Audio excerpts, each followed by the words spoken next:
আমাদেরকে মনে রাখতে হবে।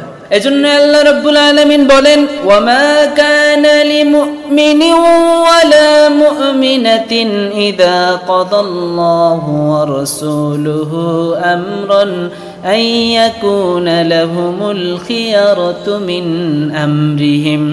আল্লাহ রাব্বুল আলামিন বলেন, যখন আল্লাহ রাব্বুল আলামিনের কোনো ফয়সালা চলে আসে, কোন মুমিন পুরুষ অথবা কোন মুমিন নারীর এই অধিকার নাই সেই ফয়সালাকে ভেঙে ফেলা, সেই ফয়সালাকে টপকে নিজের মতো করে সিদ্ধান্ত নেওয়া। সিদ্ধান্ত যদি আগে থেকেই চলে আসে, কোন মুমিন পুরুষ অথবা কোন মুমিন নারীর সেটাকে ভেঙে ফেলার কোন রকম কোনো অধিকার নাই, ঠিক কিনা? কারণ এই সিদ্ধান্ত কার পক্ষ থেকে এসেছে? আল্লাহর পক্ষ থেকে এসেছে। এবার আল্লাহ যা বলেছেন সেটাই আমাদেরকে পালন করতে হবে। আল্লাহ যা থেকে বিরত থাকতে বলেছেন সেটা থেকেই আমাদেরকে বিরত থাকতে হবে।